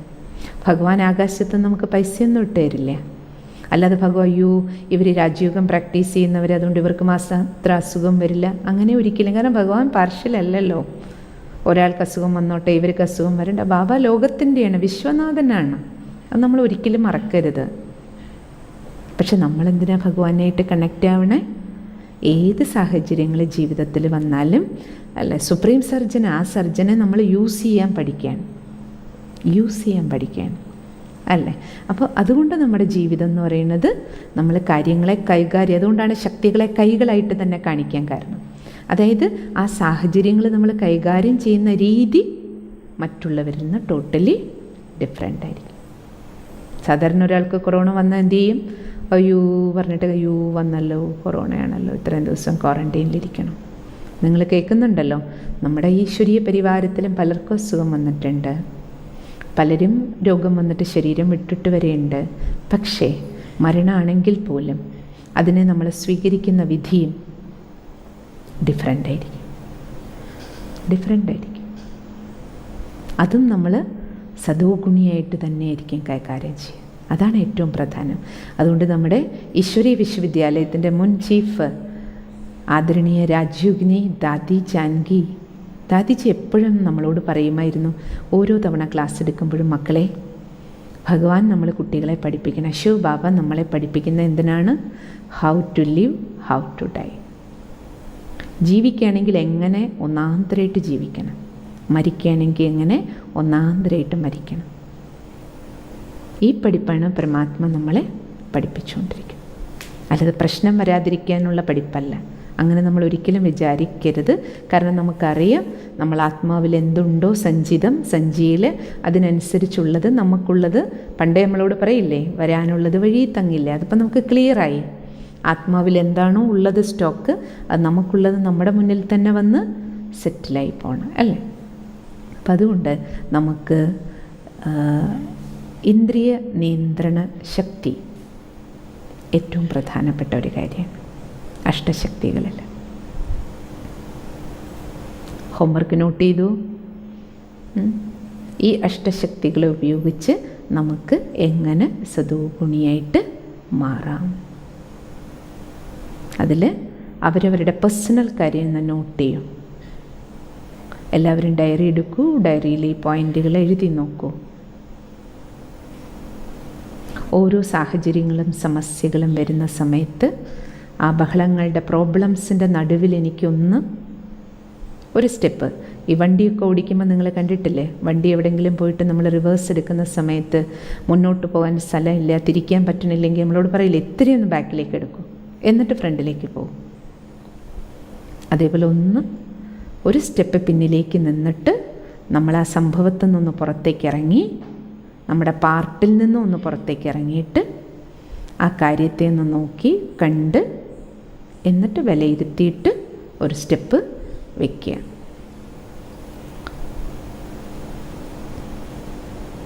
അതിനെയാണ് എന്ത് പറയണേ? ഇന്ദ്രിയ നിയന്ത്രണ ശക്തി. ഇനി നമുക്ക് രണ്ടാമത്തെ ശക്തി, സഹകരണ ശക്തി. Power to cooperate. എന്താ സഹകരണ ശക്തി എന്ന് പറഞ്ഞാൽ? എന്താ ആവശ്യം സഹകരിക്കേണ്ടത്? ചിലർ പറയില്ല, എനിക്കിപ്പോൾ എന്താ ആവശ്യം സഹകരിക്കേണ്ട, എനിക്ക് ഒറ്റയ്ക്ക് അങ്ങ് എനിക്ക് ജീവിക്കാനുള്ള എല്ലാ കഴിവും ഉണ്ടല്ലോ. സഹകരണം എന്ന് പറഞ്ഞാൽ എന്താ? നമ്മൾ മനുഷ്യനൊരു സമൂഹ ജീവിയാണ്. നമുക്ക് ആർക്കും ഒറ്റയ്ക്ക് ജീവിക്കാൻ പറ്റില്ല, എവിടെയും ജീവിക്കാൻ പറ്റില്ല. ഈ അനേകരുടെ സഹയോഗം ഇല്ലാതെ നമുക്ക് ആർക്കും എവിടെയും, എന്തിന് നമ്മൾ കഴിക്കുന്ന ഭക്ഷണമാകട്ടെ, നമ്മളിട്ടിരിക്കുന്ന ഡ്രസ്സാകട്ടെ, നമ്മൾക്ക് അസുഖം വരുമ്പോൾ കിട്ടുന്ന മരുന്നാകട്ടെ, ഒരു ഡോക്ടറെ അടുത്ത് ഒരു ഹോസ്പിറ്റലിൽ പോകാതെ നമുക്ക് ജീവിക്കാൻ പറ്റും ഇന്നത്തെ കാലത്ത് അല്ലേ? പത്രം കൊണ്ടുവരുന്നത് മുതൽ നമ്മൾ എന്തിനാ കയ്യിലിരിക്കുന്ന ഫോണ് നോക്കൂ. എത്ര പേരുടെ കൂട്ടായ്മയുടെ ഫലമായിട്ടാണ് നമുക്കിത് കിട്ടിയിരിക്കണേ. ഈ ഫോണും ഇൻ്റർനെറ്റും ഇതിലെ സോഫ്റ്റ്വെയർ വയസ്സ് ഇതെല്ലാം ഹാർഡ്വെയർ എല്ലാം നമുക്ക് എങ്ങനെ കിട്ടിയതാ അല്ലേ? സഹകരണത്തിൻ്റെ ഫലമാണ്. അതുകൊണ്ട് നമ്മളിങ്ങനെ വിചാരിക്കണതേ ഞാൻ ഒറ്റയ്ക്ക് മതി, എനിക്കെല്ലാം പറ്റും, എനിക്ക് ആരുടെയും സഹായം വേണ്ട, സഹകരണം വേണ്ട. ഇതേറ്റവും വലിയ നമ്മുടെ ഈഗോയിസ്റ്റിക് മനോഭാവത്തിൽ നിന്നുണ്ടാകുന്നതാണ്. എൻ്റെ സഹകരണം എന്ന് പറഞ്ഞാൽ തന്നെ നമുക്ക് ഈ സമൂഹത്തിൽ ജീവിക്കുമ്പോൾ, അതൊരു വീടാണെങ്കിലും ഒരു ജോലിസ്ഥലം എല്ലായിടും ഒരു കൂട്ടായ്മയാണല്ലോ. ആ സമൂഹത്തിൽ ജീവിക്കുമ്പോൾ നമുക്ക് നമ്മുടെ കൂടെ ജീവിക്കുന്നവരോടുള്ള സ്നേഹം, കരുതൽ, ആദരവ്, അവരോടുള്ള നമ്മുടെ താല്പര്യം പ്രകടിപ്പിക്കാൻ കിട്ടുന്ന ഒരവസരമാണ് സഹകരിക്കാൻ കിട്ടുന്ന അവസരങ്ങളെല്ലാം.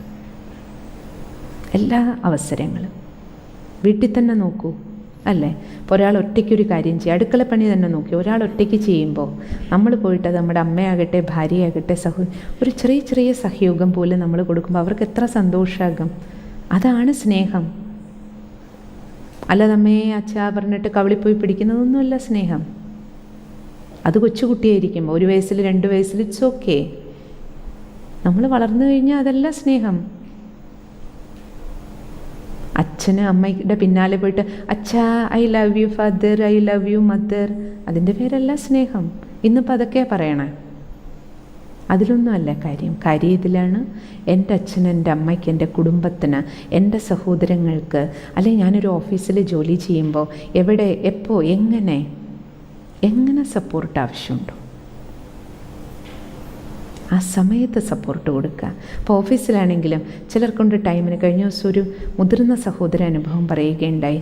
ഞാൻ എൻ്റെ ജീവിതത്തിൽ ഏറ്റവും കൂടുതൽ ആശീർവാദം നേടിയത് ഞാൻ ഓഫീസിൽ വർക്ക് ചെയ്യുന്ന സമയത്ത് എൻ്റെ മുതിർന്നവർക്ക് പലർക്കും അവർക്ക് ഫിക്സഡ് ടൈമിലെ ആ സമയത്ത്, പണ്ട് കാലത്ത് ഒരു സീനിയറാണ് പറഞ്ഞത്, ആ സമയത്ത് ടൈമിലെ ബസ്സുള്ളൂ, ടൈമിലെ ട്രെയിനുള്ളൂ. പക്ഷേ അവർക്ക് ആ ടൈമിൽ അവർ ബസ്സിൽ പോകാൻ വേണ്ടി ഞാൻ അവരെ വിടുന്നിട്ട് അവർക്ക് ചെയ്യേണ്ട ജോലി കൂടി ഞാൻ ചെയ്തു കൊടുക്കും. അങ്ങനെ എനിക്ക് ഓരോ ഓഫീസിലും വർക്ക് ചെയ്യുമ്പോൾ ധാരാളം ആശീർവാദം ഞാൻ നേടിയിട്ടുണ്ട്.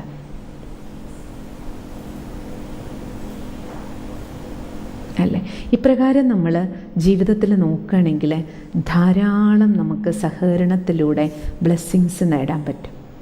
അല്ലാതെ അച്ഛനും അമ്മയുടെ അടുത്ത് പരീക്ഷ സമയത്ത് ഇൻ്റർവ്യൂവിന് പോകുമ്പോൾ പോയി തലകുനിച്ച് നിന്നിട്ട് എനിക്ക് ആശീർവാദം തരുമെന്ന് ആരുടെയും ഹൃദയത്തിൽ നിന്ന് എന്താ വരിക? പിന്നെ അച്ഛനും അമ്മയല്ലേ ധർമ്മം കൊണ്ട് ചെയ്യുന്നു മാത്രം, കടമ കൊണ്ട്. പക്ഷെ ആശീർവാദം എന്താ? നമ്മൾ അനുനിമിഷം അവരോടൊപ്പം സഹകരിച്ച് ജീവിക്കുമ്പോഴുണ്ടാകുന്ന, വേണ്ട സ്ഥലങ്ങളിൽ സമയത്ത് സഹയോഗം കൊടുക്കുമ്പോൾ, സപ്പോർട്ട് കൊടുക്കുമ്പോൾ നമുക്ക് കിട്ടുന്ന ബ്ലെസ്സിങ്സിൻ്റെ പേരാണ് അത്. ആരാണെങ്കിലും സമയത്ത് സഹകരണം. അതാണ് അവശ്യ സമയത്ത് നമുക്കൊരു ചെറിയ സഹായം പോലും കിട്ടിയാൽ നമ്മൾ പറയില്ലേ? ഇപ്പോൾ റോഡിൽ കിടന്നോ ആക്സിഡൻ്റായിട്ട് നമ്മളെ ഒരാളെടുത്ത് ഹോസ്പിറ്റലിൽ കൊണ്ടുപോയി നമ്മളെന്ത് പറയും? ഞാൻ നിങ്ങളെ മരിച്ചാലും മറക്കില്ല കേട്ടോ, പറയില്ലേ?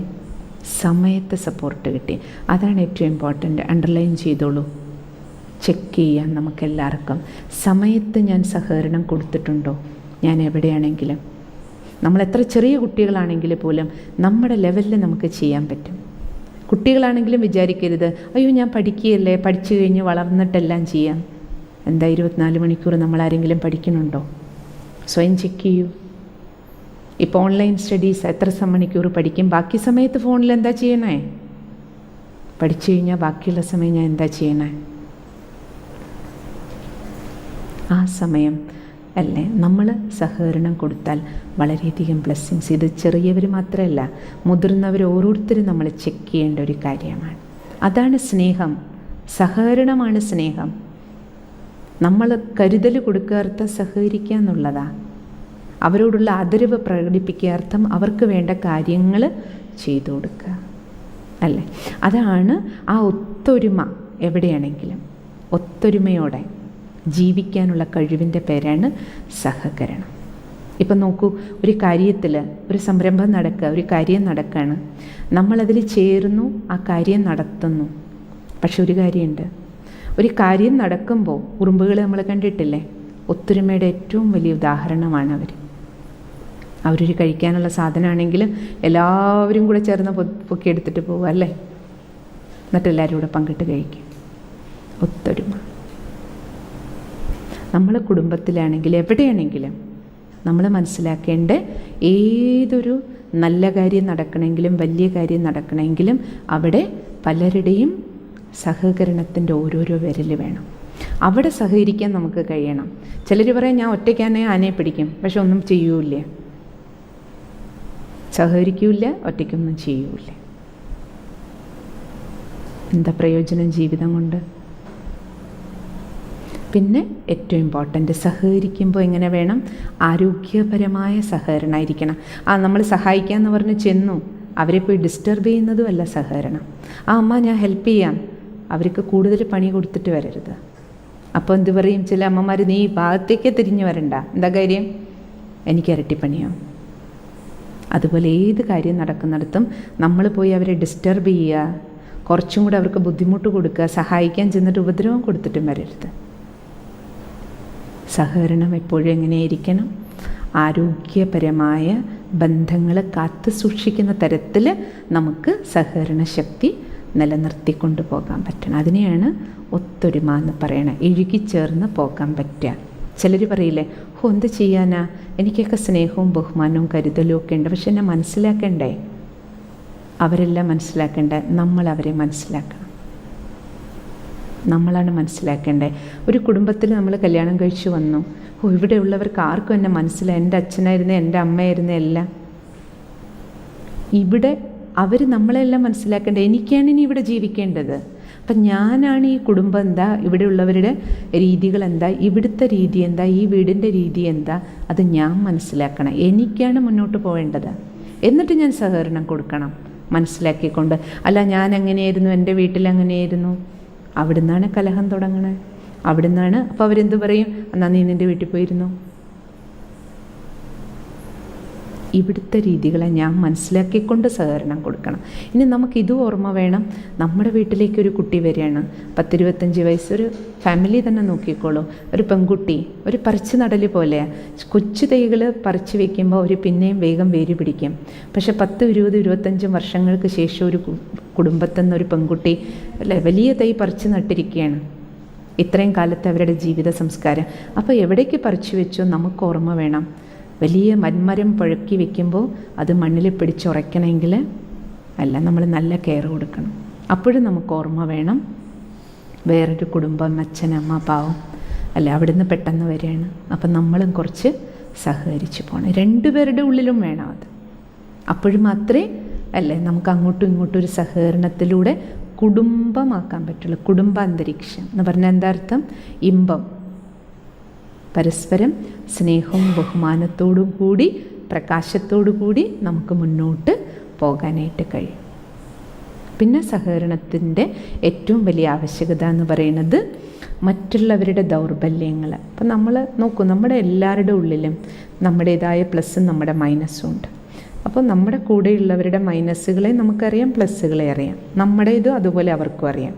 അപ്പം നമ്മുടെ കൂടെയുള്ളവർക്ക് അവരുടെ ദുർബലതകളെ മാറ്റി മുന്നോട്ട് പോകാൻ എങ്ങനെയൊക്കെ എനിക്കെന്തൊക്കെ ചെയ്യാൻ പറ്റും, എനിക്കെന്തൊക്കെ ചെയ്യാൻ പറ്റും, അതാണ് ഏറ്റവും വലിയ സപ്പോർട്ട്.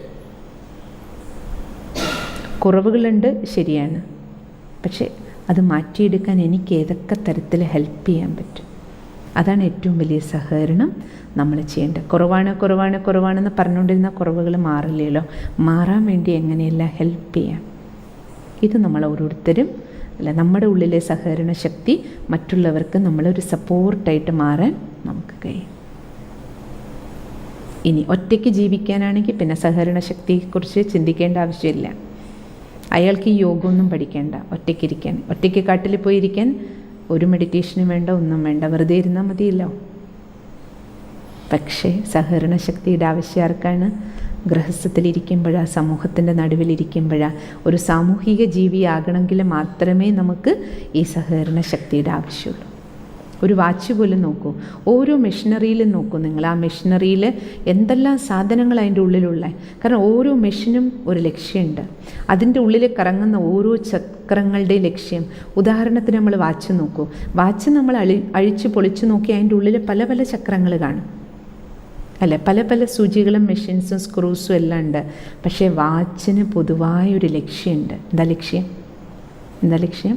സമയം കൃത്യമായി കാണിച്ചു കൊടുക്കുക. അതിനിവരെല്ലാവരും ചേർന്ന് സപ്പോർട്ടോടു കൂടി പ്രവർത്തിക്കണം. എല്ലാ ചക്രങ്ങളും, എല്ലാ സ്ക്രൂവും, എല്ലാ സൂചിയുടെ ലക്ഷ്യം. അല്ല ഞാൻ ചക്ര, ഞാൻ സൂചിയ, ഞാനിങ്ങനെ തിരിയണേ, ഞാൻ എന്ന് പറഞ്ഞിട്ട് ഓരോരുത്തരും അവരവരുടെ ഈഗോ കാണിക്കുകയാണെങ്കിൽ സമയം ശരിക്കും ഓടില്ല വാച്ച്. ഒരാളെങ്കിലും സമരം വിളിച്ചാൽ, ഒരാളെങ്കിലും ഈഗോ കാണിക്കാൻ ശ്രമിച്ചാൽ അവിടെ ഒരു സമരസം ഉണ്ടായിരിക്കണം അല്ലേ, പരസ്പരം. അപ്പോഴേ ആ പൊതുവായ ലക്ഷ്യം സാധൂകരിക്കാനാക്കുകയുള്ളൂ. അതുകൊണ്ടൊരു കുടുംബാന്തരീക്ഷത്തിൽ നമുക്ക് എപ്പോഴും വേണം ഒരു കുടുംബ ഭദ്രത നിലനിർത്തണമെങ്കിൽ, അല്ലെങ്കിൽ ഒരു ടീമിൽ നമ്മൾ വർക്ക് ചെയ്യുമ്പോൾ ആ ടീം ഏത് കാര്യത്തിന് വേണ്ടി വർക്ക് ചെയ്യണം, എന്താണ് നമുക്കവിടെ ലക്ഷ്യം. അവിടെ എൻ്റെ മിടുക്ക് കാണിക്കാൻ, നിൻ്റെ മിടുക്ക് കാണിക്കാൻ, എൻ്റെ കഴിവ്, ഞാൻ പറഞ്ഞത് നീ പറഞ്ഞതല്ല. നമ്മൾ 10 പേര് ചേർന്നൊരു കാര്യം ചെയ്യുമ്പോൾ നമ്മൾക്ക് എപ്പോഴും ഓർമ്മ വേണം, ഒരാൾ മാറി നിന്നാൽ അയാൾ ഒറ്റപ്പെടുകയുള്ളൂ, ബാക്കി 9 പേര് ചേർന്ന് ആ കാര്യം നടത്തും. അല്ലെങ്കിൽ ഞാൻ ഒരാൾ മാറി നിന്നാലും വേറൊരാൾ അവിടേക്ക് ആയിടാവും. എന്നിട്ട് ആ കാര്യം ഞാനതിൽ ചേരുന്നതിനേക്കാളും ഏറ്റവും ഭംഗിയായിട്ട് നടക്കും. പക്ഷേ നഷ്ടം ആർക്കുണ്ടാവും? ഞാൻ സഹകരിക്കാതെ മാറി നിന്നാൽ നഷ്ടം എനിക്ക് മാത്രമായിരിക്കും. കാരണം ഈ നാടകം അങ്ങനെ സെറ്റ് ചെയ്യപ്പെട്ടതാണ്. കാരണം ആ കാര്യത്തിൽ 9 പേരോടൊപ്പം ചേർന്ന് പോകുമ്പോൾ ഉണ്ടാകുന്ന ബെനിഫിറ്റ് എനിക്കാണ്. പക്ഷേ ചിലരുടെ ഉള്ളിൽ ഇത്ര ഈഗോയിസ്റ്റിക്കാണ്. സഹകരിക്കാൻ പറ്റാത്തതിൻ്റെ പ്രധാന കാരണം നമ്മുടെ ഈഗോയാണ്. ഏത് ഈഗോ? നമ്മുടെ ബോഡി കോൺഷ്യസ്നെസ്, ഞാൻ എന്ന പലതരത്തിലുള്ള അഹന്ത. അതുകൊണ്ടാണ് ആൾക്കാർ മാറി നിൽക്കുന്നത്. എന്നിട്ട് പറയാതെ ഉള്ളു വലിയാണെന്ന്. അതിൻ്റെ പേര് ഇൻട്രോവേർട്ട്നെസ് അല്ല, മാറി നിൽക്കുക എന്ന് പറയണത്. സഹകരിക്കാതിരിക്കുക എന്ന് പറയുന്നത് നമ്മുടെ ഏറ്റവും വലിയ വീക്ക്നെസ്സാണ്, ദുർബലതയാണ്. മാറി നിൽക്കുന്നത്. ശക്തി എന്താണ്? കൂട്ടായ്മയോടൊപ്പം ചേർന്ന് പോകുന്നതിനാണ് ശക്തി. മാറി നിൽക്കുന്നത് ദൗർബല്യമാണ്. അത് നമുക്ക് വളരെ വലിയ നഷ്ടമാണ്. അതുകൊണ്ട് നമ്മൾ ഓരോരുത്തരുടെ ഉള്ളിലും എപ്പോഴും ഈ ലക്ഷ്യമുണ്ടായിരിക്കണം. നമുക്ക് കൂട്ടായ്മയിൽ ചേർന്ന് പോകുമ്പോൾ ഏറ്റവും മുഖ്യത്വം എന്തിനാണ്? നമ്മുടെ ഈഗോയ്ക്കായിരിക്കരുത്. ഈ മാറി ഒറ്റപ്പെട്ട് നിൽക്കുന്നവരെ നോക്കിയാൽ നമുക്കറിയാം. കാരണം അവരുടെ മനസ്സിൽ ഞാനെന്തോ വലിയ സംഭവമാണെന്നൊരു തോന്നലാണ്. ചില സമയത്ത് നമ്മൾ വ്യക്തിപരമായിട്ട് അവരെ നോക്കി ഒന്നും ഉണ്ടാവില്ല, ഒന്നും ഉണ്ടാവില്ല. പക്ഷെ തോന്നലെന്താ? ഞാനെന്തോ വലിയ ആളാണ്. ആ അഹങ്കാരമാണ്, അഹന്തയാണ് നമ്മളെ മാറ്റി നിർത്തണത്. യഥാർത്ഥത്തിൽ ഈ 9 പേരോടൊപ്പം ഞാൻ 10ാമൻ ചേർന്ന് പോയ എൻ്റെ ഉള്ളിൽ ധാരാളം കലകളും നിപുണതകളും കഴിവുകളും ഡെവലപ്പ് ചെയ്യാൻ ഈ ഡ്രാമ പരമാത്മ ഒരു അവസരം തന്നിരിക്കുകയാണ് എനിക്ക്. ഈ 9 പേരോടൊപ്പം ചേർന്നൊരു കാര്യം ചെയ്യാൻ അവസരം തന്നത് എന്നെ ഡെവലപ്പ് ചെയ്യാനാ, എന്നെ ഉയർത്താനാ. പക്ഷെ അതിൽ നിന്ന് മാറി നിന്നിട്ട് ഞാൻ എൻ്റെ തലക്കനവും കാണിച്ചുകൊണ്ടിരിക്കുമ്പോൾ ഞാൻ കൂടുതൽ സീറോ ആയി മാറിക്കൊണ്ടിരിക്കും. യഥാർത്ഥത്തിൽ നമ്മൾ സീറോകളെ ഭഗവാൻ സെലക്ട് ചെയ്തിരിക്കുകയാണ്. എന്തിനു വേണ്ടി? ഹീറോയാക്കാൻ.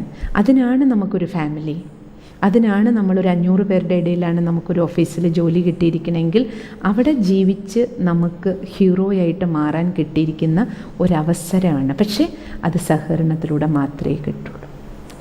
അതുകൊണ്ടാണ് പറയണേ, അല്ല, സഹകരണത്തിലൂടെ മല ഉയർത്താൻ പറ്റും. മടിയനായി മാറി നിന്ന് മല ചുമക്കേണ്ടി വരും ഒറ്റയ്ക്ക്, അല്ലേ? അതുകൊണ്ട് മല ചുമക്കുമ്പോൾ മലയിൽ സഹകരണ ശക്തിക്ക് എപ്പോഴും കാണിക്കുന്ന ചിത്രം മലയുടെ അടിവാരത്തിൽ അനേക വിരലുകളാണ്. ഇതേപോലെ നമ്മുടെ ജീവിതത്തിൽ ചിലപ്പോൾ വലിയ വൻ വിപത്തുകൾ ചിലപ്പോൾ എന്തെങ്കിലും സംഭവിക്കാം, അല്ലെങ്കിൽ വലിയ കാര്യങ്ങൾ നമുക്ക് ചെയ്യാനുണ്ടാവും. പക്ഷെ അവിടെ നമ്മൾ കൂട്ടായ്മയിലുള്ള എല്ലാവരും ഓരോ വിരലുകൾ സപ്പോർട്ട് കൊടുക്കുകയാണെങ്കിൽ, സഹകരിക്കുകയാണെങ്കിൽ ആ വലിയ കാര്യത്തെ, ആ മല പോലെ വന്നതിനെ നമുക്ക് ഭഗവാൻ ഇന്നും പറഞ്ഞു, പർവ്വതം പോലെയുള്ളത് പഞ്ഞി പോലെ നിങ്ങൾക്ക് ലാഘവത്വത്തോടെ നടത്തിക്കൊണ്ടു പോകാൻ പറ്റും. പക്ഷേ സഹകരിക്കണമെങ്കിൽ എപ്പോഴും നമുക്ക് ഓർമ്മ വേണം? കൂട്ടായ്മയിൽ ജീവിക്കുമ്പോൾ എപ്പോഴും ഓർമ്മ വേണം, നമ്മൾ ഈ 5 വിരലുകൾ പോലെയാണ്. ഇതും ദാദിജി എപ്പോഴും പറയുന്ന ഉദാഹരണമാണ്. ജാനകി ദാദി ഈ കഴിഞ്ഞ വർഷമാണ് പോയത്. 104 വയസ്സ് വരെ ഉണ്ടായിരുന്നു. ദാദി എപ്പോഴും പറയും, നോക്കൂ മക്കളെ, എപ്പോഴും നിങ്ങൾ നിങ്ങളുടെ 5 വിരൽ നോക്കൂ. 5 പേരും വ്യത്യസ്തരാണ്, പക്ഷേ 5 പേർക്കും 5 പേരുടേതായ വിശേഷതകളുണ്ട്. പക്ഷെ ഒറ്റയ്ക്കൊറ്റയ്ക്ക് ഞാനാ വലുത് അഹങ്കാരം കാണിച്ചാൽ ലഡ്ഡു പിടിക്കാൻ പറ്റില്ല മക്കളെ. ബൂന്തി ഉണ്ടാക്കി ഇട്ട് കൊടുത്തിട്ട് ലഡ്ഡു പിടിക്കാൻ പറഞ്ഞാൽ ഒറ്റയ്ക്കൊറ്റയ്ക്ക് 2 പേര് ചേർന്നാലും ലഡ്ഡു ആവില്ല. ലഡ്ഡു ആകണമെങ്കിൽ എന്ത് ചെയ്യണം? 5 പേരും ചേരണം. അതിൻ്റെ പേരാണ് എന്ത്? സഹകരണ ശക്തി. ലക്ഷ്യം എന്താണ്? എൻ്റെ വലിപ്പവും എൻ്റെ ചെറുപ്പവും കാണിക്കലല്ല, ലഡ്ഡു റെഡിയാക്കണം. അതാണ് ലക്ഷ്യം. അതുകൊണ്ട് നമ്മൾ എവിടെയാണെങ്കിലും കൂട്ടായ്മയിൽ എപ്പോഴും ഓർമ്മ വേണം, ഒരു കുടുംബത്തിൽ നമ്മൾ 2 ആളെ ഉള്ളെങ്കിലും ലഡ്ഡുവാണ് ലക്ഷ്യം. 2 പേരേ ഉണ്ടാവുള്ളൂ ചിലപ്പോൾ. അവിടെയാണ് ഏറ്റവും കൂടുതൽ സൂക്ഷിക്കേണ്ടത്. ഇപ്പോൾ എല്ലാ അണുകുടുംബങ്ങളല്ലേ, അച്ഛനും അമ്മയും മാത്രമേ മിക്കവാറും വീടുകളിൽ ഉണ്ടാവുള്ളൂ. മക്കളൊക്കെ പഠിക്കാൻ വേറെ പോയിട്ടുണ്ടാവും, അല്ലെങ്കിൽ കല്യാണം കഴിച്ച് പോയിട്ടുണ്ടാവും. മെജോറിറ്റി വീട്ടിൽ നോക്കിക്കഴിഞ്ഞാൽ ഹസ്ബൻഡ് വൈഫ് 2 പേരുള്ളൂ. 2 ആൾ 2 ധ്രുവത്തിലിരുന്നാൽ വേണമെങ്കിൽ ഇങ്ങോട്ട് വരട്ടെ, എന്നോട് പറയട്ടെ, എന്നോട് മിണ്ടട്ടെ, വേണമെങ്കിൽ എന്നെ നോക്കട്ടെ. എൻ്റെ അടുത്തല്ലേ പിണങ്ങിയത്? ദിവസങ്ങളോളം 2 ആളും പിണങ്ങിയിരുന്ന എന്താകുക വീടിൻ്റെ അന്തരീക്ഷം?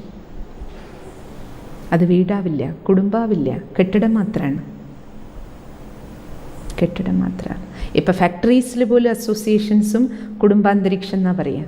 എന്നിട്ട് നമ്മൾ വീടിനെ ഫാക്ടറി പോലെയാക്കിയല്ലോ, അല്ലേ? വീടിനെ കെട്ടിടമാക്കി മാറ്റിയല്ലോ. അതുകൊണ്ട് ഏറ്റവും പ്രധാനം എന്താണ്? 2 ആളാകട്ടെ, 3 ആളാകട്ടെ, 30 ആകട്ടെ, 300 ആകട്ടെ, സഹകരണ ശക്തി നമുക്ക് എല്ലാവരോടൊപ്പം ചേർന്ന് പോകാൻ നമ്മളെ സഹായിക്കും. അവിടെ ഏറ്റവും പ്രധാനം എന്താണ്?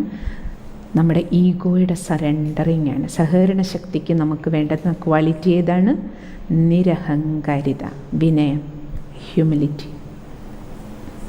അതുണ്ടെങ്കിൽ സഹകരണം എളുപ്പമായിരിക്കും. നമുക്ക് സഹകരിച്ച് പോകാൻ പറ്റണില്ല അർത്ഥം നമ്മൾ ചെക്ക് ചെയ്യൂ, ഡയറിയിൽ നോട്ട് ചെയ്യൂ. ഞാൻ എവിടെയാണെങ്കിലും ഓരോ സ്ഥലത്തെയും ചെക്ക് ചെയ്യൂ. വീട്ടുകാരോടൊപ്പം, അയൽക്കാരോടൊപ്പം, കൂട്ടുകാരുടെ ഇടയിൽ, ജോലി സ്ഥലത്ത് എന്തൊക്കെയാണ് ഹർഡിൽസ്, എന്തൊക്കെയാണ് വിഘ്നങ്ങൾ, അവിടെ ഏതൊക്കെ യുഗോ ആണ് പ്രവർത്തിക്കണം, എൻ്റെ വിനയമില്ലായ്മ കൊണ്ടുണ്ടാകുന്ന എന്തെല്ലാം അഹന്തയാണ് അതിൻ്റെ കാരണം. ഞാനെന്ന ഭാവമാണോ, എൻ്റേതെന്ന ഭാവമാണോ? ഞാനെന്ന ഭാവത്തിൽ തന്നെ എന്തൊക്കെ കിടക്കണുണ്ട് അല്ലേ? ഞാൻ എൻ്റെ കുറേ അല്ലേ സത്സംഗത്തിൽ കുറേ ഭാഗത്ത് നമ്മൾ കേട്ട് വന്നതാണ്.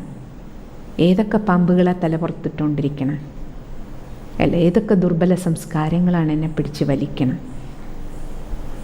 അതുകൊണ്ട് പരമാത്മ എപ്പോഴും പറയും, മക്കളെ, നിരാകാരി, നിർവികാരി, നിരഹങ്കാരി.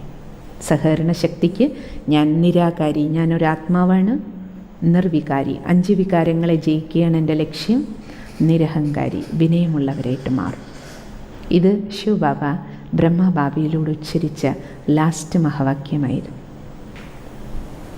ബാബ വ്യക്തമാകുന്നതിന് മുമ്പ് 1969 ജനുവരി 18 ബ്രഹ്മബാബ അവ്യക്തമായത്, സമ്പൂർണ്ണതയിൽ അവ്യക്തമായത്. ലാസ്റ്റ് 3 ശബ്ദങ്ങളായിരുന്നു. ഇതാണ് നമുക്ക് സഹകരണത്തിന് ഏറ്റവും അത്യന്താപേക്ഷിതമായിട്ട് വേണ്ടത്. പിന്നെ സഹകരണ ശക്തിയിലെ ഏറ്റവും പ്രധാനപ്പെട്ട കാര്യം, നമുക്ക് സഹകരിച്ചു പോകുമ്പോൾ അതിൻ്റെ ബെനിഫിറ്റ് എന്താണ്? സഹകരിക്കാൻ വേണ്ടുന്ന ഗുണം വിനയമാണ്. സഹകരിച്ച് ജീവിച്ചാലുണ്ടാകുന്ന ബെനിഫിറ്റ് എന്താണ്? നിർവിഘ്നം ജീവിതം മുന്നോട്ട് പോകും. അതിന് ഭഗവാൻ പറയും, മക്കളെ, നിങ്ങൾക്ക് 3 സർട്ടിഫിക്കറ്റ് വേണം. ഏതൊക്കെ? സ്വയം സന്തുഷ്ടരായിരിക്കണം, നിങ്ങളുടെ കൂടെയുള്ളവർ സന്തുഷ്ടരായിരിക്കണം, അല്ലേ? കാര്യം ഏറ്റവും നന്നായിട്ട് നടക്കണം, കർമ്മം അതിലും വേണം സന്തുഷ്ടത, ഫസ്റ്റ് ക്ലാസ് ആയിട്ട് ചെയ്യണം. പിന്നെ പരമാത്മാവിൻ്റെ സർട്ടിഫിക്കറ്റ് നിങ്ങൾക്ക് കിട്ടും. അതുകൊണ്ട് ആദ്യത്തെ സർട്ടിഫിക്കറ്റ് ആരുടെയാണ്? ഞാൻ എത്ര സന്തുഷ്ടനാണ്. നമ്മൾ എവിടെ ജീവിക്കുമ്പോഴും നോക്കണം, വ്യക്തിപരമായിട്ട് ഞാൻ എത്ര സന്തുഷ്ടനാണ് എൻ്റെ ജീവിതത്തിൽ, ഫാമിലിയിലാണെങ്കിലും ഒഫീഷ്യലായിട്ടാണെങ്കിലും ഞാൻ എത്ര സന്തുഷ്ടനാണ്. ചിലപ്പോൾ നമ്മൾ വീട്ടിൽ കുടുംബസ്ഥനായിരിക്കും, കാര്യങ്ങളൊക്കെ നടത്തിക്കൊണ്ട് പോകുന്നുണ്ടാവും, അല്ലേ? ഭാര്യയും മക്കളെ എല്ലാവരെയും അടിച്ച് പിടിച്ച് എങ്ങനെയെങ്കിലുമൊക്കെ മാനേജ് ചെയ്ത് നമ്മൾ പോകുന്നുണ്ടാവും. എന്നിട്ട് നമ്മൾ എന്ത് വിചാരിക്കും? ഞാനൊക്കെ എൻ്റെ കുടുംബത്തെ നന്നായി മാനേജ് ചെയ്യുന്നുണ്ട്. പക്ഷെ നമ്മൾ നോക്കണം, എങ്ങനെയാണ് ഞാൻ മാനേജ് ചെയ്തുകൊണ്ടിരിക്കണം? എങ്ങനെ മാനേജ് ചെയ്യണം? ഭഗവാൻ പറയണം, നിങ്ങൾ സന്തുഷ്ടരാണോ വ്യക്തിപരമായി? സന്തോഷമുണ്ടോ നിങ്ങൾക്ക്? നിങ്ങളുടെ കുടുംബത്തിൽ ആരൊക്കെയുണ്ടോ, അത് ഭാര്യയാണെങ്കിലും ഭർത്താവാണെങ്കിലും മക്കളാണെങ്കിലും, അവർ നിങ്ങളിൽ സന്തുഷ്ടരാണോ? നിങ്ങളുടെ രീതികളിൽ, നിങ്ങളുടെ വിധികളിൽ. അല്ല, നമ്മൾ കൂട്ടായ്മയോടൊരു കാര്യം ചെയ്യുകയാണെങ്കിൽ ചിലർ കണ്ടിട്ടില്ലേ, നല്ല കോർഡിനേറ്റേഴ്സ് ആയിരിക്കും. എല്ലാവരും പറയാൻ കണ്ടില്ലേ, ആ കാര്യം നല്ല രീതിയിൽ കോർഡിനേറ്റ് ചെയ്തു, കാര്യം നടന്നു, എല്ലാവരും സഹകരിക്കും. എന്തിന്? കാരണം എല്ലാവർക്കും ഒരു പ്രോജക്റ്റ്, ഒരു ഉദ്യമം അല്ലെങ്കിൽ ഒരു നല്ല കാര്യം നടക്കുമ്പോൾ, ഒരു കല്യാണം തന്നെ ആയിക്കോട്ടെ, ഒരു സ്ഥലത്ത് നടക്കുമ്പോൾ എല്ലാവരും സഹകരിക്കും. കാരണം എന്താ? എല്ലാവർക്കും ലക്ഷ്യം എന്താ? ആ വിവാഹം നന്നായിട്ട് നടക്കട്ടെ, അതിനുവേണ്ടി എല്ലാവരും സഹകരിക്കും. പക്ഷേ എല്ലാവരും സഹകരിച്ച് ആ കാര്യങ്ങൾ നടത്തുമ്പോൾ നടത്തിക്കുന്ന ആൾ അവരുടെ കൂടെ എങ്ങനെ പെരുമാറി? ആ കാര്യം നടത്താൻ നമ്മളെ പലരും സപ്പോർട്ട് ചെയ്തു, പക്ഷെ അവരോടൊപ്പമുള്ള ഞാനായിരുന്നു ആ ഫങ്ഷൻ്റെ കോർഡിനേറ്റർ. പക്ഷെ ഞാൻ ആ കാര്യത്തെ എങ്ങനെ കോർഡിനേറ്റ് ചെയ്തു? കാര്യം നടത്തി, പക്ഷെ എൻ്റെ വ്യവഹാരം അവരോടൊപ്പം എങ്ങനെയായിരുന്നു? ആൾക്കാരെ കണ്ണുരുട്ടിയും വടിയെടുത്തും, അല്ലേ, അടക്കി ഭരിച്ചും അങ്ങനെയാണ് നമ്മൾ ചെയ്തതെങ്കിൽ അവർ കാര്യത്തിലേ സഹകരിക്കുള്ളൂ. അവർക്ക് പിന്നെ ഒരിക്കലും നമ്മളോട് സഹകരിക്കാൻ തോന്നില്ല. പിന്നെ നമ്മുടെ നിഴൽ കണ്ട അവർ ദൂരെ പോവും. പിന്നെ അതേപോലെ വേറൊരു അവസരം വന്നാൽ അവർ വരില്ല, മാറി നിൽക്കും. ചിലപ്പോൾ പറ്റില്ല എന്ന് പറയാൻ പറ്റാത്തത് കൊണ്ട് നമ്മളെ ഫേസ് ചെയ്യാൻ പോലും തയ്യാറാവില്ല. ഇനി ചിലരുണ്ട്, കാര്യവും നടത്തും, പക്ഷെ സ്വയം ഭാരം എടുക്കും. എല്ലാവരും സഹകരിച്ചു, എല്ലാം ചെയ്തു, പക്ഷേ കോർഡിനേറ്റർക്ക് ഭയങ്കര തലയ്ക്ക് ഭാരമായിരിക്കും, ക്ഷീണിതനായിരിക്കും. എന്താ കാര്യം? ഭാരം വഹിച്ചു, സ്വയം ഭാരം എടുത്തു. ഭഗവാൻ പറയണം, നിങ്ങൾ ആൾക്കാർ പറയില്ലേ, ഇന്ന സംഘടനയുടെ ഭാരവാഹികൾ എന്നാണ് പേര് തന്നെ വെക്കണം. ഭാരമൊക്കെ സ്വയം വഹിക്കുന്നത് പോലെ നമ്മളാരും ഭാരം വഹിക്കേണ്ട. ഭഗവാൻ എന്താ പറയണേ? ഭാരമൊക്കെ എനിക്ക് തരൂ മക്കളെ. ആത്മാവായ നമ്മൾ പരമാത്മാവിനെ ഓർമ്മിക്കുമ്പോൾ ഭാരം ഭഗവാന് കൊടുക്കാനും ശക്തി നമ്മുടെ ഉള്ളിലേക്ക് നിറയുകയും നമുക്കും സന്തുഷ്ടരായിട്ടിരിക്കാൻ കഴിയണം. രണ്ടാമത്തെ ഹോംവർക്ക് നോട്ട് ചെയ്യും. സഹകരണ ശക്തിയിൽ നമ്മളെവിടെയാണെങ്കിലും ഏത് കാര്യം ചെയ്തു കഴിയുമ്പോഴേ എനിക്ക് ഭാരമുണ്ടോ മനസ്സിന്? കാര്യമൊക്കെ നടന്നു, പക്ഷെ എൻ്റെ മനസ്സിന് ഭാരമുണ്ടോ? അടുത്ത ചെക്കിങ് ചെയ്യൂ. എൻ്റെ കൂടെ ആ കാര്യത്തിന് സഹകരിച്ചവരെല്ലാം കാര്യത്തിന് ശേഷം എന്നോടൊപ്പം ഉള്ള അവരും ഞാനും തമ്മിലുള്ള ബന്ധം എങ്ങനെയാണ്? ആ കാര്യം നടന്നുകൊണ്ടിരുന്നപ്പോൾ ഞാൻ എങ്ങനെ ആ കാര്യത്തെ നടത്തി? കാര്യം നടക്കാൻ വേണ്ടിയിട്ട് അല്ലേ ബഹളം വെച്ചിട്ടാണോ കാര്യം നമ്മൾ നടത്തിയത്? അവരും നമ്മുടെ തമ്മിലുള്ള റിലേഷൻഷിപ്പ് എന്തായിരുന്നു? അപ്പോൾ ഈ 3 ചെക്കിങ് നമുക്ക് ആവശ്യമാണ്. സ്വയം സന്തുഷ്ടനാണോ? എൻ്റെ കൂടെയുള്ളവർ സന്തുഷ്ടരാണോ? അല്ലേ? കാര്യം നല്ല രീതിയിൽ. ചിലരുണ്ട് വ്യക്തികളോട് സഹകരിക്കാൻ ഇഷ്ടമല്ലാത്തതുകൊണ്ട് ആ കാര്യത്തിൽ നിന്ന് മാറി നിൽക്കും. ചിലർ പറയില്ലേ, എനിക്ക് അയാളെ ഇഷ്ടമല്ല, അതുകൊണ്ട് ഞാൻ അവരുടെ കല്യാണത്തിന് അച്ഛനായിട്ടായിരിക്കും തെറ്റില്ല, പക്ഷെ മോൻ്റെ കല്യാണം നടന്നാൽ പോലും അവിടേക്ക് പോവില്ല. എത്ര വിഷമമുണ്ടാവും ചിലർക്ക്. അതും അടുത്ത ബന്ധുക്കളാകുമ്പോൾ ആരോടോ പിണക്കം. മറ്റൊരു മംഗളകാര്യം നടക്കുമ്പോൾ നമ്മൾ മാറി നിൽക്കാൻ പാടില്ല. അതും ചെക്ക് ചെയ്യണം. ഏതെങ്കിലും സദുദ്യമം നല്ല കാര്യം നടക്കുമ്പോൾ ഞാൻ എൻ്റെ യുഗോ കാരണം ഞാനതിൽ നിന്ന് മാറി നിൽക്കാറുണ്ടോ സഹകരിക്കാതെ? അല്ലേ? ഈ ചെക്കിങ് എല്ലാം നമുക്ക് ചെയ്യണം. ലക്ഷ്യം എന്തായിരിക്കണം? സഹകരണത്തിൽ അൾട്ടിമേറ്റ് ലക്ഷ്യം ബന്ധം, ആരോഗ്യകരമായ ബന്ധങ്ങളും കാത്തു സൂക്ഷിക്കണം. കാര്യങ്ങളും ഏറ്റവും നന്നായി നടക്കണം. അപ്പോഴാണ് ഓട്ടോമാറ്റിക്കലി പരമാത്മാവിൻ്റെ സർട്ടിഫിക്കറ്റ് കിട്ടും. അതുകൊണ്ട് ഭഗവാൻ എപ്പോഴും പറയും ഈ 3 സർട്ടിഫിക്കറ്റ് ഏറ്റവും പ്രധാനമാണ്. സ്വയം സന്തുഷ്ടം, കുടുംബം, പരിവാരാംഗം, നമ്മൾ ആരുടെ കൂടെ ഇടപഴകുന്നു അവർ സന്തുഷ്ടമായിരിക്കണം, കാര്യം ഏറ്റവും നന്നായി നടക്കണം. അപ്പോൾ പരമാത്മാവിൽ നിന്ന് സന്തുഷ്ടതയുടെ സർട്ടിഫിക്കറ്റ് നമുക്ക് കിട്ടും. അങ്ങനെ നമ്മൾ കാര്യങ്ങളെ നിർവിഘ്നമായിട്ട് കൊണ്ടുപോകാൻ ആർക്കേ കഴിയൂ? എല്ലാവരോടൊപ്പം സഹകരിച്ചു പോകുന്നവർക്കേ കഴിയും. അതാണ് സഹകരണ ശക്തി നമുക്ക് രാജയോഗത്തിലൂടെ പ്രാപ്തമാകുമ്പോൾ ഇത് ഒരു കഴിവായിട്ട് നമുക്ക് മാറും. എൻ്റെ ഉള്ളിൽ സഹകരണ ശക്തി ഉണ്ടോ നമുക്ക് നോക്കേണ്ട ആവശ്യമില്ല. സമയം വരുമ്പോൾ ഓട്ടോമാറ്റിക്കലി നമുക്കത് നടക്കുന്നത് കാണാം. ഈ ഇത്രയും ചെക്കിങ്ങാണ് നമുക്ക് ചെയ്യേണ്ടത്. ഗൃഹപാഠം നോട്ട് ചെയ്തില്ലേ? ബാക്കി ശക്തികളെക്കുറിച്ച് നമുക്ക് നാളെ ഡിസ്കസ് ചെയ്യാം.